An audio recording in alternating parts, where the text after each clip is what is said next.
What you learn about law of detachment is that you truly have to let go.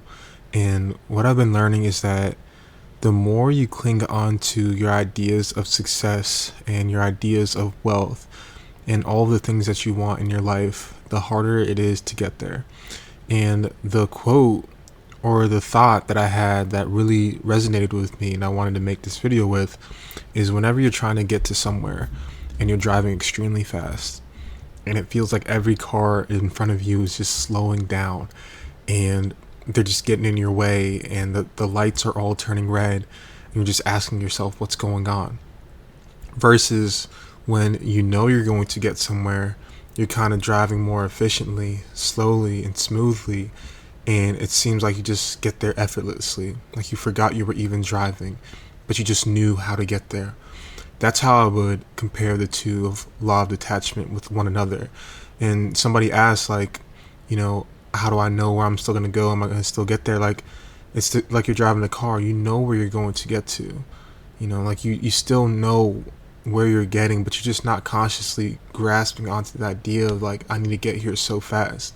And when you're driving fast and it's rushed, things will slow you down because you're moving at a pace that is outside of your norm, right? It's like it's a needing vibration. It's a very low vibration, and things are going to almost want to counteract that and slow you down because you're out of control. Like cars, you might hit some cars, right? The police might stop you, and it's like it's so comparable into our own life. It's so comparable into our own life. Like we're trying to do all these things. We start um, like hitting up everybody. We're just like constantly so like obsessed. And it's not to not work hard and not to be obsessed, but there's also like a slow, efficient pace. And like slow is faster in a sense. I think about like a marathon when we're running a marathon and you're running like 6 minutes per mile.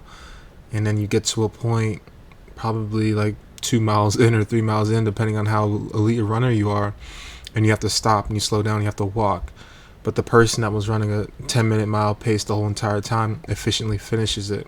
So it feels like when you're running faster or when you're rushing everything that you're getting closer, but in reality, the stops and walks slow you down because now you're stopping, now you're walking, right? Now you're injured, now now you have to go to the hospital. Like this, for example, when you're taking yourself completely off path of where you were going to, you may not even go back onto that race again. You have to start a whole new another race because you're just so, just mentally burnt out. And but the person that just constantly each and every day 10 minutes 10-minute mile and is just taking that slow pace gets there at a maybe slower time than what the 6-minute mile per pace would have been, but they get there efficiently. They still get there because they knew they were going to get there. They didn't need to rush it.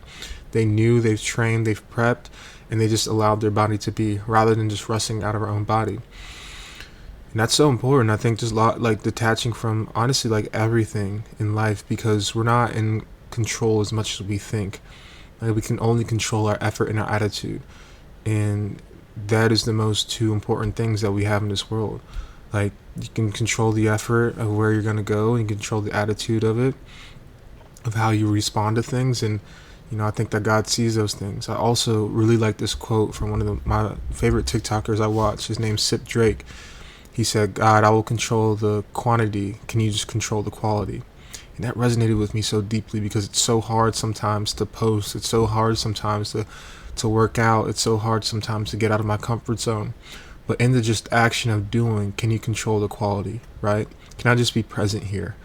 Can I just accept this moment as it is? And you just come bless this moment, God, and just come meet me here. And getting back to like the main point of detaching, I think even in relationships and friendships and people, rather than expecting them to be a certain way, you just detach from their um their characteristics, the ways that they treat you, and just see it for what it is. I think that we want somebody sometimes so badly to be a certain way that we've attached a certain outcome or result to how they respond to us. But in reality, if we see it for what it is, if we see how bad they're mistreating us, if we see the constant disrespect and patterns that have been there since the beginning, you realize what it is. Like when you detach from it, you're detaching from your own vision of them, your own projection of what you think they should be doing. But in reality, that is just who they are. Because we get caught in a constant loop of wanting somebody to be a certain way. They don't meet those expectations, but then we see them in our head as meeting those expectations, so we keep them around. So they'll disrespect us, or like we tell them what to do, right? And then they kind of make some actions towards what we want them to be, but in reality, they're always going to be who they're going to be. Disrespect what we want them to be. And it's a constant loop, and you get trapped in it.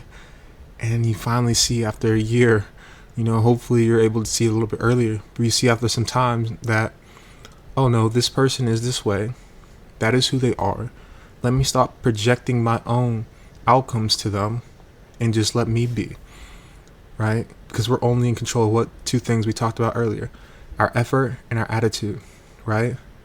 And we may have put effort in it to try to get them to be a person that we want them to be, but ultimately it's not even up to us to change somebody. That's for their own life experiences. And maybe we're just a learning person in their life, right? They have to learn, or maybe they don't learn. Who knows, right? We've detached completely from that. And that's just allows like life to be a little bit easier when you just live that way, because there's no more expectations for things. It can happen quicker than you expect as well, right? It doesn't have to always be on the negative side of things, of our outcomes, right? We think that losing this weight is going to take so much time, and we delay our start of things. We think it's going to take so much time to make this amount of money. We think it's so much time to get this dream job that we want. We think it's going to be, so we just delay our start. But even in taking those steps, we realize that one, it may not be as hard as we thought. Two, the answers start to reveal to us the more that we take these steps. So you just keep taking these steps, because you can learn, you can prepare, but ultimately you have to go through the fire. There's no mentorship, there's no course, there's no words, there's no books that can make you do the thing, because your journey is going to always be different. You have a different perspective on life. You've seen things a different way than other people have in life.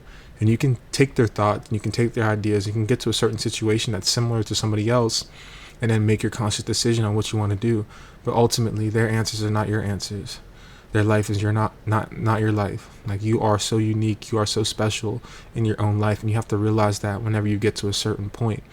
And that's another tough thing about life, is that you constantly get to points of letting go or holding on to people or versions of yourself. And that's one of the toughest things. The older I've gotten now, I'm starting to realize that no, like, you have a really bad problem of not letting go. That is your number one problem. You keep holding on to things, and these things are going to continue to consume you. Somewhere in the Bible, I think it was in Proverbs, it says if you give a leech blood, it will continue to suck the blood until you die. Basically, I think, like, I'm kind of paraphrasing. That's what I got from it. And it's like, if you continue to hold on to things that are literally taking the life and consuming out of you, they will consume the life out of you.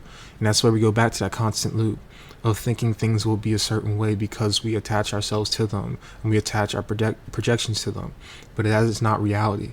We have to stand firm in our own self and realize in the middle of the loop that those projections aren't real. Like, this is what this person is, and or this thing is, or this event is, and see it for what it truly is. And then we have to make that conscious decision to either let it go or let it go. Like, ultimately, law of detachment, we're letting everything go. We're letting our projections, we're letting our outcomes, we're letting the way of life that we think it should be go, and we just have our destination in mind. We're just driving our car efficiently. There might be some bumps, there might be some, potholes on the way, but that's not going to stop us. We're just going to keep on going, because we know where we're headed. We're going to get there no matter what. If we got to get out of the car and walk, we got to walk. If we got to crawl, we got to crawl. But we're getting there. We know where we're going, right? You might even get, a helping hand, and might help you fly to the destination even far. You never know. You never know. But if you stop, you won't get there. That's the number one thing. If you stop, you will truly never get there. So, yeah, I think that might really wrap it up. Just a little bit of thoughts and feelings towards that, and just keep detaching and keep knowing where you want to go. I'm reading the book, The Psycho Cybernetics or something like that, and it's like, if you don't have a point of where you're trying to go, you're not going to know where you're going to go. A lot of this stuff is like mental rehearsing. Just keep rehearsing it in your mind. Keep knowing where you're wanting to go. Keep writing it out. It doesn't have to be too much. Make it small, right? Just make it little small increments. But you have the big vision. Write the big vision one time, and then write the small ones every single time. So you hit that one, and you get to another one. You get that one, you hit another one, and then from that you just keep on going. So yeah, law of detachment. Keep detaching.